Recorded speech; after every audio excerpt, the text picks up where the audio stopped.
Hey guys, so it looks like the walls are closing in on New Jeans creator and ADOR CEO Min Hee-jin. In our last video, we went over why there were aspects of Korean culture that Min Hee-jin was really strategic about in terms of manipulating so that people would come to her side without looking at the situation. Because Korean people, yes, may be swayed definitely by those tears and appeals and all of the emotion. At the same time, they're also very quick to spot somebody who's trying to pull one of these types of cons.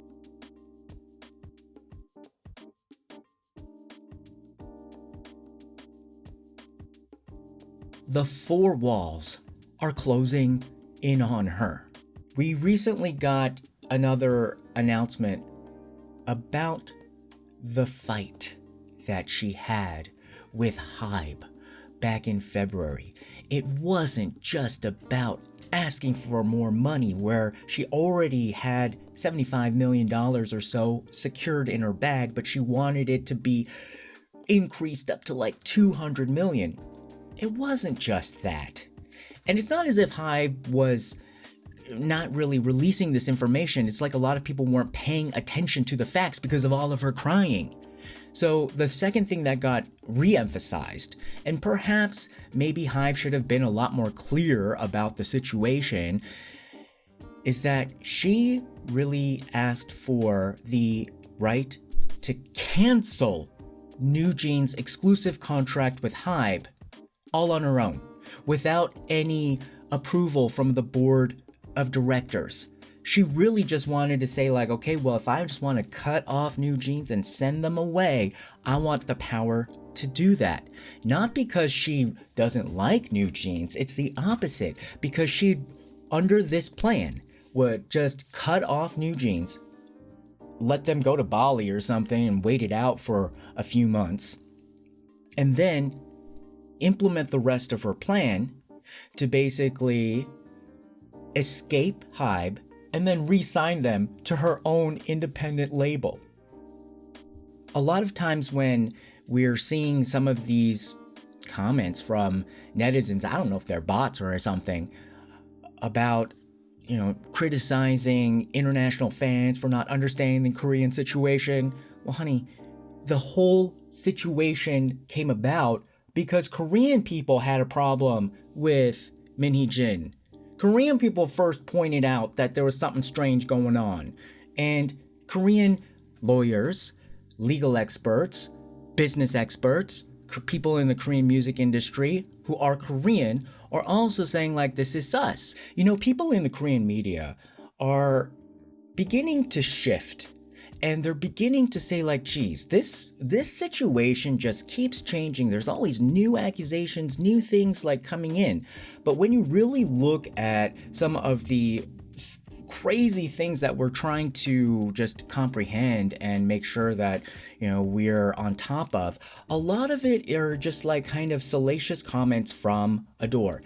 Yes, Hybe is not a perfect company. I think a lot of you are saying like, why are you so on Hybe's side? Look, I'm not. I am just pointing out in this situation where I think it is extremely clear what's going on. And when I do look at Hybe's response, if you have ever seen a Korean corporation completely wield its power, it's not the way Hybe is responding. I think Hybe is responding very graciously. So yeah, let's just say if you've never been on the other end of a fire hose from a Korean corporation or the government or people who are going to abuse their power, it doesn't look like this. It doesn't feel like this. We have to bring it back to the facts. And the fact of the matter is, there is ample evidence that there was a plot to essentially take out New Jeans from Hybe, take out ADOR from Hybe, leave Hybe paying $200 million so that Min Hee-jin can run off with New Jeans and have $200 million to start her own agency. And it's also being reported, yes, a lot of you brought this up, that she didn't even pay for her shares. You know, it cost about $1 to $2 million for her to acquire that 18%. She borrowed that money from Pang PD. Yes. So what kind of situation would this be where, if you're looking at it from Hybe's perspective, that she just robbed us. She literally robbed us, and we gave her the money to do it. Anybody would just be like, that's it. And I think they were extremely gracious by saying, like, let's have an internal investigation, and that starts with, give us your communications. And she still has not turned in her laptop. So if she wants to complain about, like, why I don't understand why this conflict turned into such a battle in the public media. Well, yeah, they tried to do it internally with an internal investigation, and if you did nothing wrong, just give us your devices. We're gonna hand you a new laptop, and we will get to the bottom of it. But she didn't. And then she made her own press conference, and they didn't even really need her laptop to have enough evidence for them to at least move to file something with the police. Okay, so the issue is this. We have the evidence that she had a point-by-point plan that was crafted by her underlings to make ADOR, the sub-label unit, worthless. How? By throwing out New Jeans. And so essentially, if New Jeans had their contract cut, and if New Jeans is the only artist under ADOR, then really all that company is Min Hee-jin and her two underlings and what other staff that they might have. So it really has no value at that point. How would she get to the point where she can make her company worthless? She would have to have the power of cutting out New Jeans. Now, do you think Hybe is going to say, like, okay, we're going to get rid of New Jeans from our portfolio of artists? No.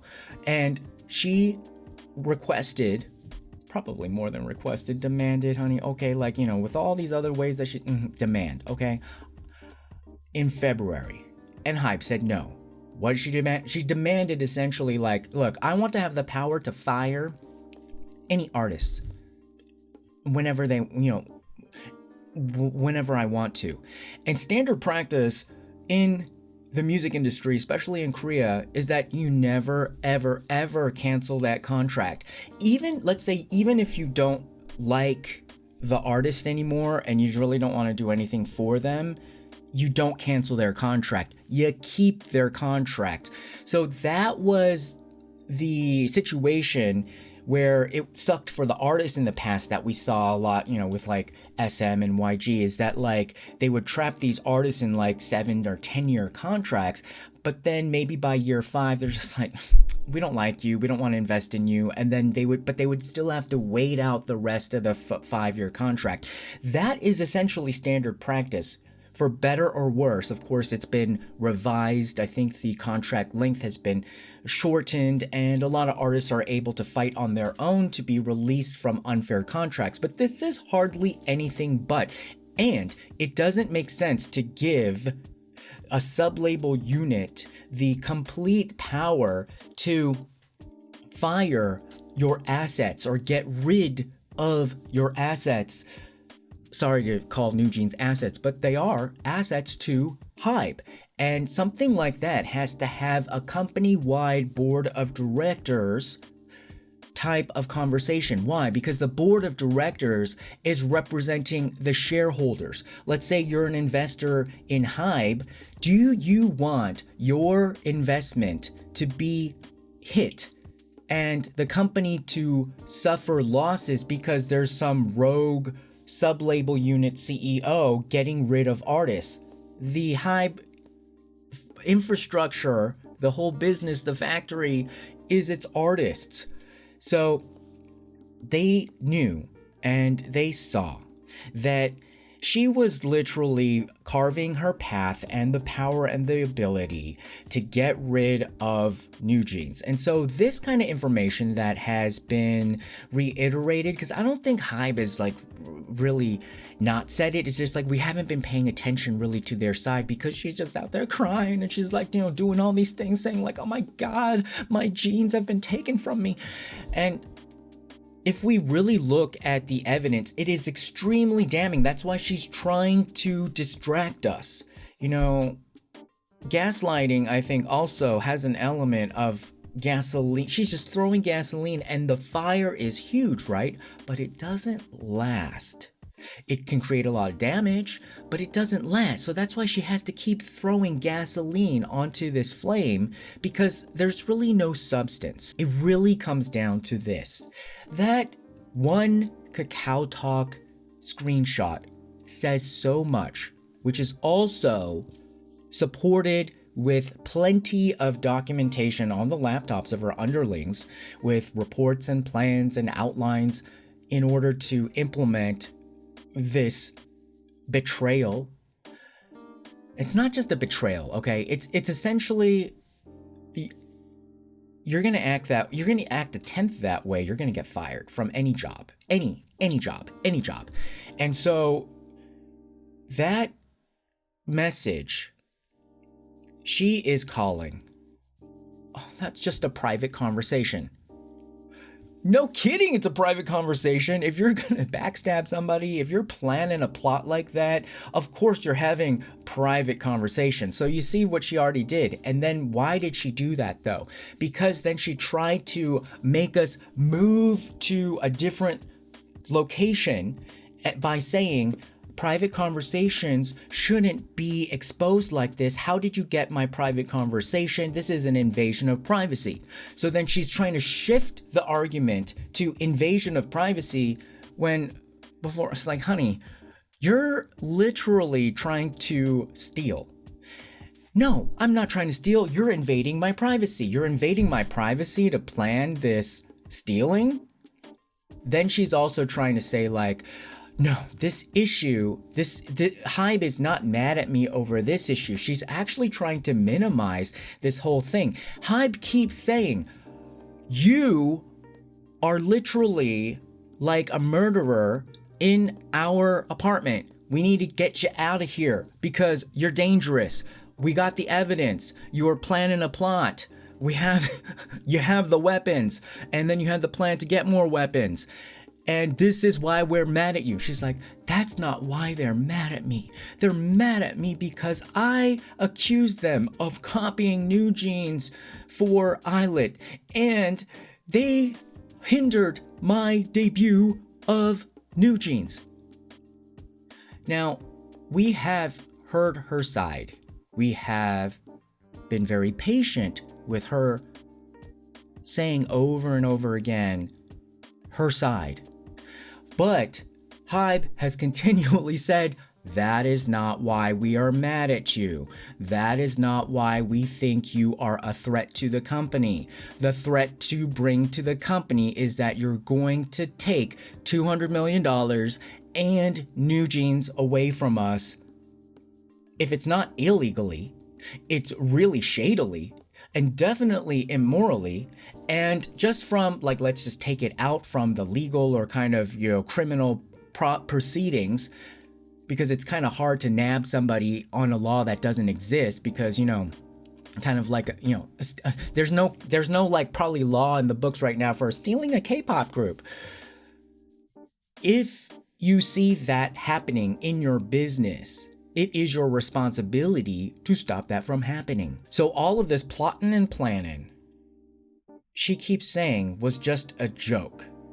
Now, Korean people, Korean legal experts, Korean music industry officials, they look at this, they're like, this is not a joke. Nobody jokes like this. Where's the laughter? If it was just a joke, I don't see anybody saying, hee hee, ha ha, funny.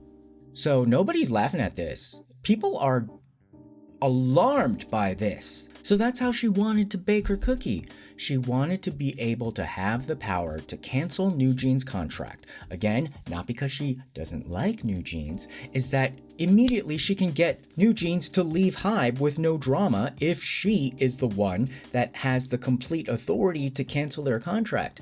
Let them lay low, let the girls, take a little bit of a vacation, and then come out of Hybe with as much money as possible, and then re-sign them to her own label. Who wouldn't be mad that she came into the company with nothing? She didn't even contribute any of her own money to buy the 18%.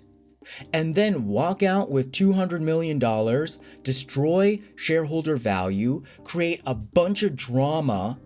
Because, she wasn't just going to say like, okay, I'm just going to cancel the contract, because then people are just going to be like, huh, that's really weird. She was going to implement some sort of manipulation campaign to make it seem like there was some sort of other dramatic issue that they needed to cancel the contracts of the girls. You know that was happening. And also it was already in the plans, saying that there was going to be a media campaign against Hybe that they were going to plan and start in May.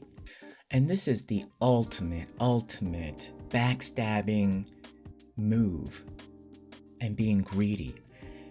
Because it would be one thing if she's just like, okay, fine, she was successful in getting the power to cancel New Jeans' contracts, and then successful in getting the 30x valuation so that she can walk out with $200 million. And then maybe she can start a new label called, instead of a door, maybe a window, and then start with New Jeans with her $200 million and go. No, she didn't even want, she couldn't even stop there. Her plan was essentially, she probably didn't want to rebrand a new label. She probably wants to keep ADOR. She probably loves that ADOR name. We've already went over why she probably has a fixation on doors. So she was going to try to make this such a crappy company that Hybe would want to get rid of it at any value, and so that they can sell it at such a bargain basement price, and then her with her 200 million and investor money from wherever she's able to, scrounge that up from, she would be able to buy her company at a cheap price from Hybe. In the documents that Hybe found, it said that she wanted to make it so that there would be some sort of manipulation at play with blackmail information, which essentially they labeled the file Sins of Hybe, and then Project 1945, which is essentially the outline of this plan.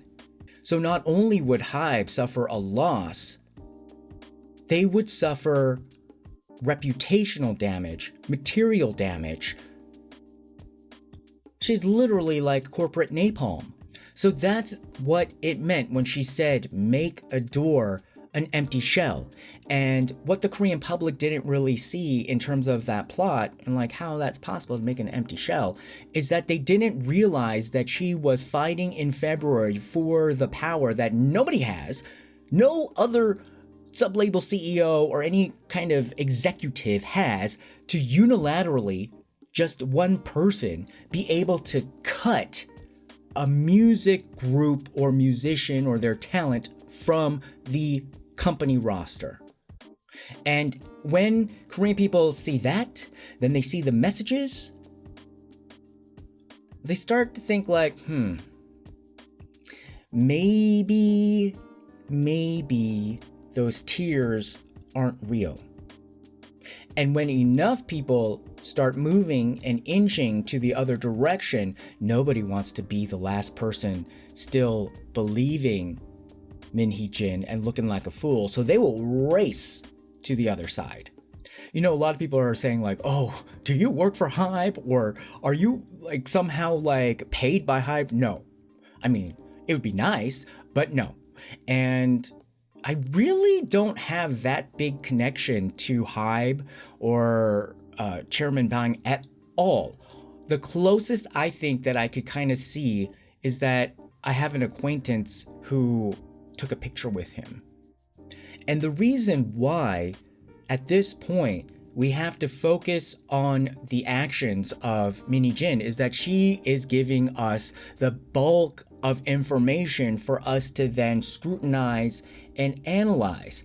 Hybe has given a lot of information, but they haven't given it with so much gusto. They didn't have a little big press conference. They're not throwing out like such crazy things. I mean, except for the, the shaman part, that was kind of shady. But they have really stuck, I think, a lot to the facts, and I think their lawyers are probably going over this from a very much kind of like, let's focus on the legal case. Because initially when a lot of legal experts looked at this and they said like, oh, there's really no case for Hybe, that wasn't necessarily them saying that Min Hee-jin is right and innocent, we should believe everything she said. It was essentially the fact that there's kind of no law on the books. Like I said, there's no law on the books for like stealing a K-pop group specifically. So you'd have to apply what she is doing under existing law, and a lot of these other laws were designed for other corporations when they got in trouble or when lawmakers said like, we have to do this. But the law, essentially, if you ever get involved in it, the funny thing about the law is that if you are trying to get somebody to be punished for something wrong that they did, if that thing that's so wrong that everybody knows is wrong, everybody can see it's wrong, but if that act hasn't been already in the past been identified and then some lawmaker created a law to protect future people, it doesn't stick. So maybe after this whole thing we might have a Min Hee-jin law, but since when was there like a lawmaker who said like, we're gonna protect the future of K-pop entertainment companies because there might be some rogue employee who tries to hatch a plot like this. However, by being able to get additional information, they may be able to build the case for breach of trust. And I think that is the big strategy that Hybe's lawyers are looking into, because it has the added benefit of Hybe being able to essentially cancel her stock options and say like, okay, breach of trust, it violated our agreement. Therefore, because it's already in our agreement, if you are convicted of things like breach of trust, then we're basically just going to give you a refund for what you paid to buy the 18%, and we're going to buy it back. And remember, guys, that Hybe valued the company extremely low so that she was able to acquire the 18% for about $1 to $2 million, which apparently she borrowed from Chairman Bang. Big betrayal, big mistake. And why is it important for this also to play out in terms of the court of public opinion? It is important because the judges can literally, in most cases, this is what I heard from my previous lawyer, that aside from drunk driving, almost any case in Korea can go either way, depending on how narrow and specific the judge wants to limit, the legal argument. But if there are a lot of eyes on it from the public, if it looks like it doesn't pass the smell test from public opinion, then that judge's career is in jeopardy. So this is not because of justice. This is not for, whether it's Hybe's side or whether it's Min Hee-jin's side. It is essentially protecting the career path for the judge. Because if the judge looks like he is putting down some ridiculous rulings, then he can't be promoted. So that's how you kind of have to enter the legal fight in Korea, is what is best for the judge. That's how you have to make the legal arguments.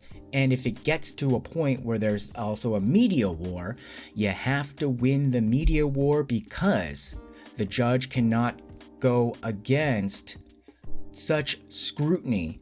It has to be like, oh, that makes sense. Yep. We know she's guilty. And yep, the judge was able to rule. And yep, it makes sense the way that, he found the legal argument.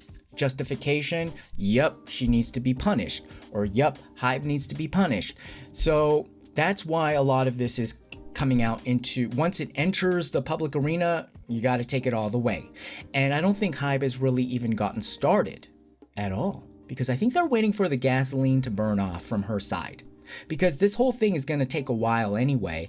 And where they're moving very quickly is to essentially get her out of the company by convening a board of directors meeting. She rejected a board of directors meeting from ADOR, but the way that Hybe works with the sublabel unit system is that they can request, and I guess you got to go to the judge to have a board meeting.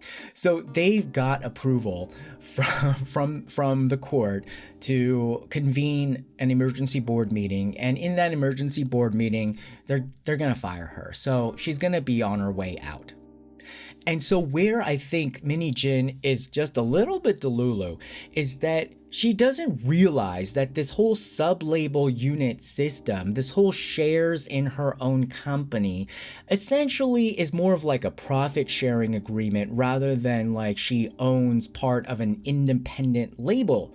It's all still owned within Hybe. And I think she should remember that actually the system of Hybe's sublabel units, it's sort of like the different states of the United States of America. So the federal government is essentially the Hybe board of directors. You still have to answer to the Hybe board of directors. The states still have to answer to the federal government. But then, within your states, you do your own thing and you have your own systems. It's not like the EU, where every member of the EU is its own country. And, like UK doing like a Brexit, being like, I'm out of here. So she wanted to Brexit ADOR's butt out of Hybe, but it was not the EU. It's not the EU. It's more of like the USA, or even in Korea, the different provinces that make up South Korea. She thinking that she's like some squid island, which would be not so bad to send her there, if it were real. So if there is a breach of trust that's proven, Hybe can reclaim her 18% for 5,000 won a share. So essentially what she supposedly paid in, but she has to pay that money back to Chairman Bang, maybe even pay some percentage on top of it. And so she would leave penniless. And you can tell the lawyers that she was with, which is essentially the second most prestigious law firm in Korea, so that's expensive. When she said, oh, I don't care about the shares, the lawyers' faces were like, how are you going to pay your bills, honey? And so once it seems as if she's not going to get any money, watch how many people flee her side. When she said she had a lot of friends, there's a lot of friends you can buy in Korea. Once they see that maybe the money's not there, they'll be like, see ya. Now, I'm sure a lot of you really do see that when she said it's not about the money, it was all about the money. And money, I think, was so on her mind because I don't think necessarily she is greedy because she wants to spend a lot of money, but who knows? But in terms of this big amount, like, why would $75 million not be enough? That sounds like so much. Why would she need 200 million? I think it's because, and this is my reading of the situation, is that if she wants to implement these plans and buy all these friends, like buy the viral marketing firm, pay off a lot of like reporters, and, buy access into like, the deals she can cut for investment and all that kind of stuff, you need to promise money. And a lot of the things that narcissists do is called future faking. So she can legitimately say like, look, I have like $75 million coming in. So, you know, once that comes in, I'm going to promise to do this and this and this and this for you. But the problem with a lot of these future fakers is that she's already promised that $75 million in 1 month. And then to another group of people, she's promising more and more and more and stuff. And then she's probably telling like, okay, how much money did I promise everybody? And she's probably like, oh shoot, I promised that $75 million probably 3 times over.